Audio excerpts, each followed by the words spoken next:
All right, what is going on, everybody? Welcome back to another day of SaberSim's DFS office hours. Today is Friday, April 11th of 2025, and it is round 2 of the Masters. So I bet you guys are probably sweating the cut here as well as I am. So good luck to all of you with your cut sweats. But for those of you who are new here today, welcome. My name is Andrew, one of the coaches over here at SaberSim. This is a show where we go over how to use the SaberSim app, answer any and all DFS related questions. Get your questions in one of 3 ways here. First off, send us an email, support@sabersim.com. Second, post it live in the YouTube chat.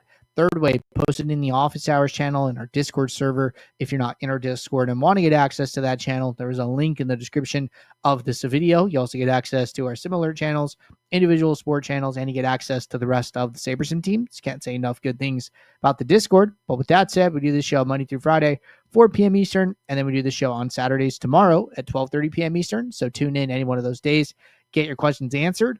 What else do we have going on today? So it looks like we have a huge 13-game MLB slate. We have a big 10-game NBA slate on a Friday, 5-game NHL slate, and then we do have trucks for NASCAR today, getting underway at a little before 8 p.m. Eastern. So a ton of DFS action coming at you. If you guys aren't signed up with us, I do always recommend signing up before the weekend to try the 5-day trial. It'll get you into the weekend. You get all the weekend sports into the middle of the week. We do have a link to sign up for that trial in the description of this video. 5-day trial, no strings attached. You do not need to continue. But what else we got going on today? It is Friday, so we have the build review show at 5 p.m. Eastern. We actually have a lot of people signed up today, so it should be a good show. So don't forget about that show going live in about 55-ish minutes here following this one. But with all of those announcements out of the way, let's get SaberSim up. And why don't we get into our first question here? We did have one question come in before the show started, and that question reads, "Hey there, Coach Andrew, Cliffy here. So I understand the tutorial so far, and I understand managing bankroll and playing for the season, and so far I am around even on my returns. I guess my question is, how can I take it to the next level? Are there any suggestions that I can do that will give me a higher edge? I play mostly MLB, NBA, and PGA right now. Thanks, my man, for your help and time." Okay, awesome. So a couple things here, right? It's really important to understand that if you are breaking even, then you are already technically a winning player. And the reason for that, right, is because when you are breaking even, you are beating the rake. Okay. So like, let's say we're playing a $1 single entry contest, and we'll just do like here. Oh, I should have done an Excel, but it's fine. I'll do Excel real quick. Okay. So let's say, we're doing a $1 single entry, right? And we'll bump up the sizing on this. $1 single entry, okay? So let's say there are 100 people in the contest, 100 entrants. I need to set this by default. Okay, well, just make the whole thing 28.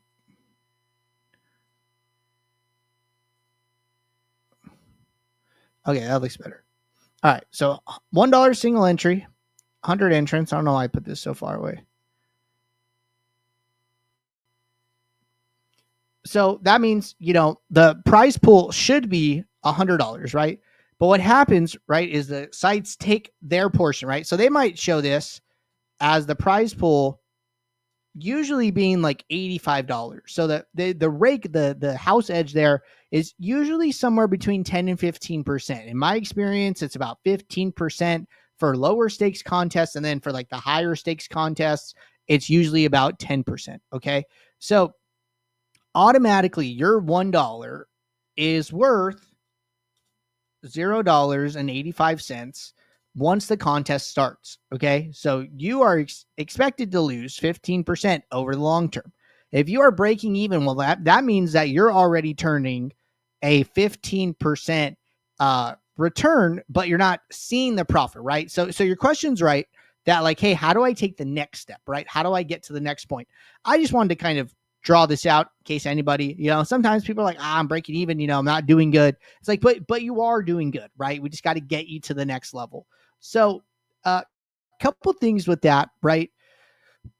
If you're new, I would definitely watch all our videos, which it sounds like you're doing, right? But I'm answering this for everybody. So Saber School is a great resource, right? You go to Saber School in the top right corner, you go to how to beat DFS. You can look at each individual sport, right? There's going to be new videos, old videos, different slate type videos, right? You want to look at NBA for showdowns. You want to look at NBA for classic, right? You want to learn about our NBA model. There's different videos for all of these things, right? I would really watch all of them. And even if they're a little bit older, right? Like this video down on the bottom here, winning DFS showdown strategy for the 2024 playoffs.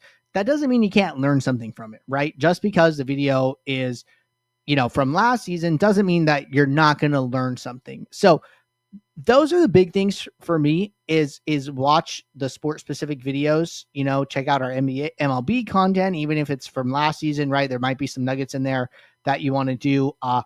For instance, I don't think we've done, let me see this. So we haven't done an MLB showdown video yet.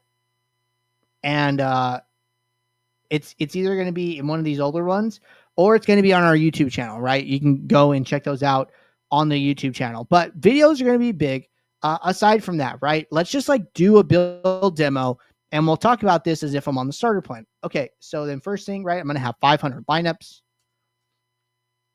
I'm going to leave Minimax salary alone. Big 13 game slate. Probably don't need to get too weird with projection or anything. Oh, also, in case you guys missed it, an update went out earlier today with regard to our MLB ownership model. I know a lot of people have been asking questions and in relation to that. So let me just pull that up real quick. I'll read this off to you guys. All right. So update from Matt about 2 hours ago. He said, we just released an update to the MLB ownership model in response to some trends we noticed over the first few weeks of the season.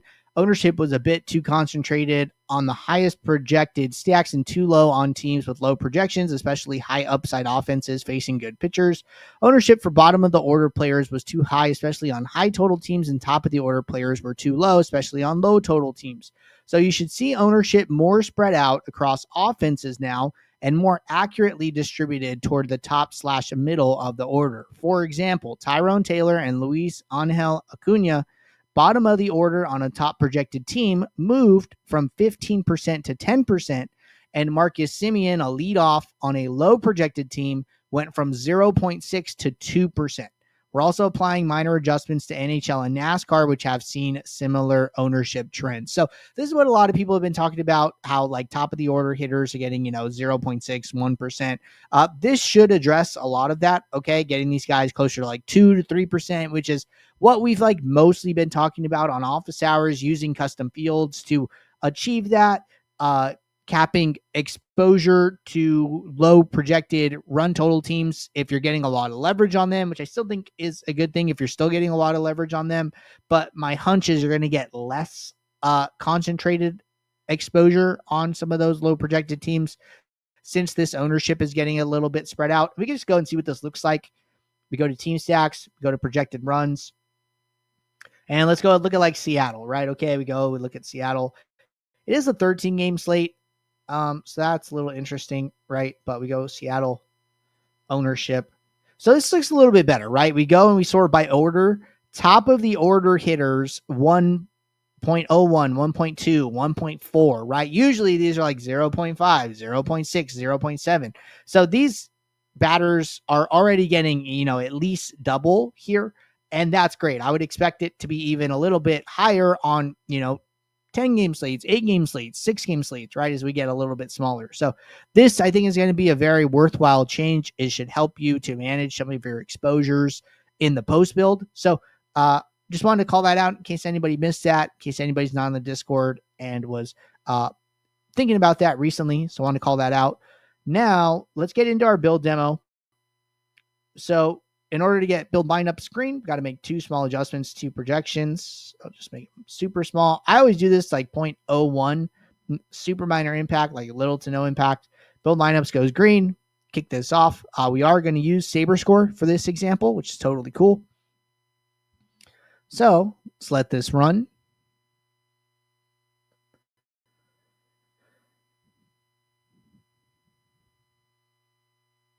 All right.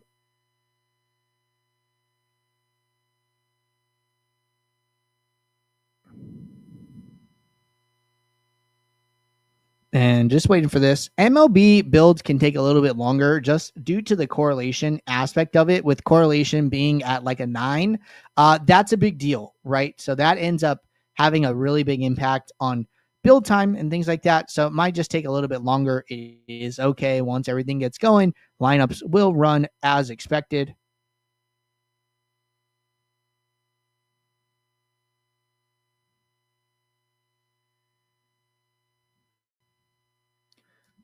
All right. So build just finished. We're going to wait for this to run, and then we'll switch back to SaberScore.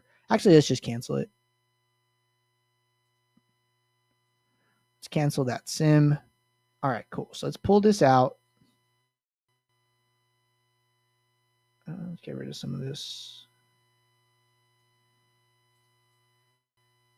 And I'm just moving some columns around. I could pull this out. All right. This looks a lot better. So our SaberScore here, right? SaberScore sorting metric, perfect. And we're going to sort by exposure. So a big thing with SaberScore that I mostly like to do is just have this average projection aggregate metric on. Okay.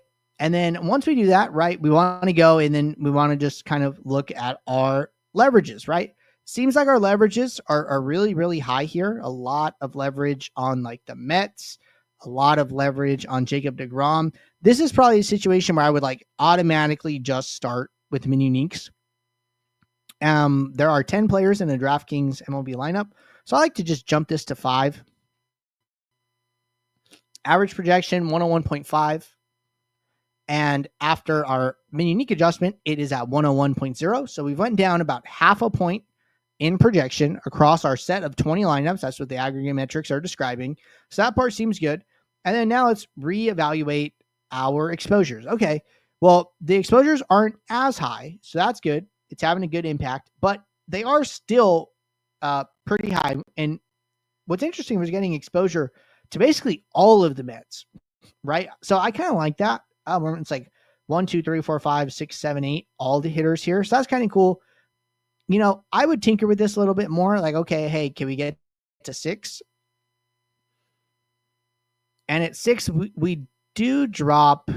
How much more do we drop?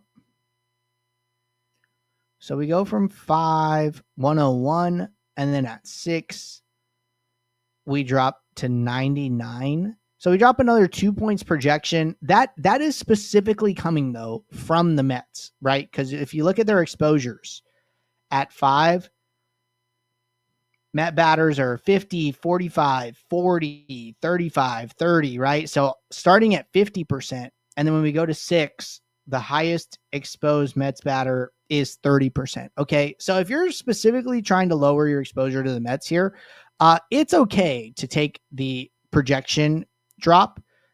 Another way you could try it, right, is if you could go back to 5 and then maybe you go to like team stacks and then you're like, you know what? I just don't want to play this much Mets. I'm maybe okay with like 40% or something like that.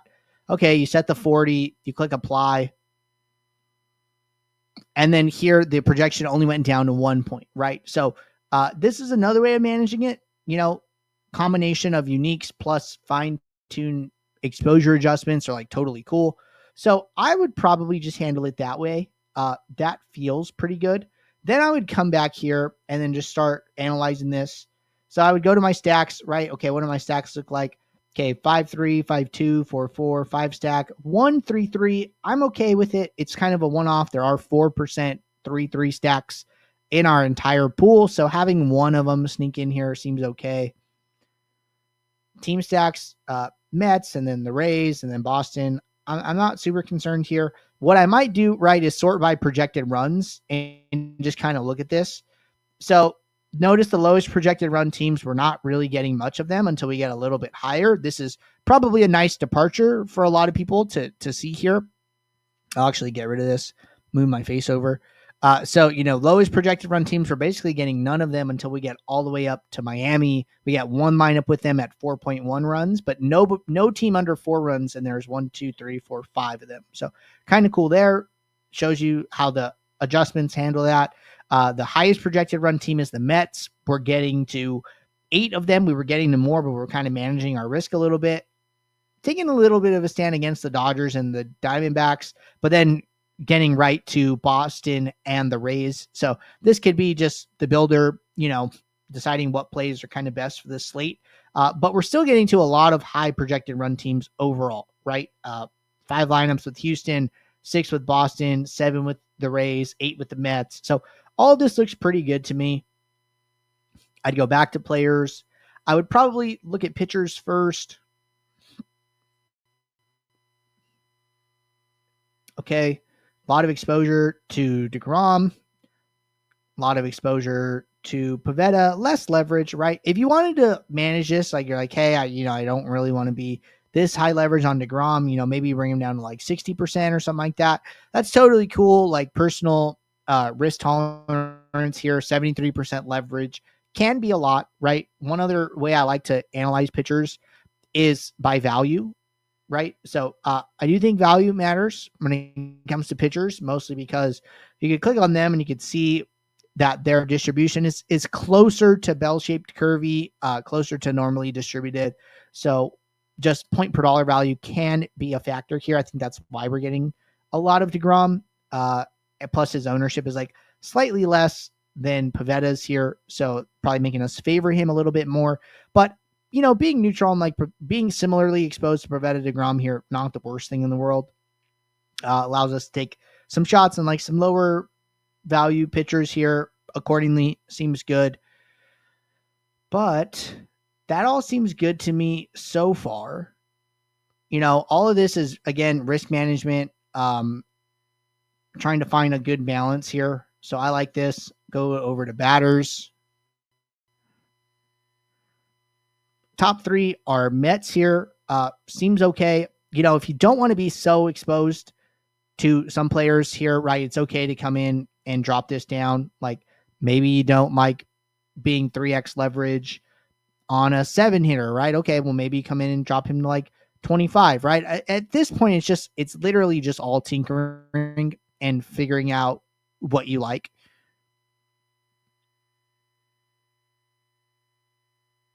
And now our top is the 5 hitter, right? And then now the 7 hitter is tied with the 1 hitter. And maybe I like this a little bit more. Okay. And then followed by, Ohtani, Devers, some other big names, right? Some other correlated players, Luis Angel Acuna, right? But a little bit lower exposed. So I like this a little bit better.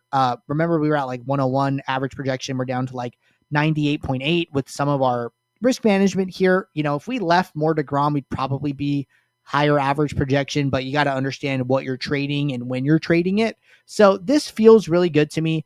These are things that I would be doing to try and just smooth out my results and give myself more shots on goal and, try to get one lineup to the top of my contest, right? So hope this helps just give you kind of an overview of like how I would be using SaberScore and how I'd be using SaberSim on starter to build high upside lineups and give myself, opportunities to win contests. All right.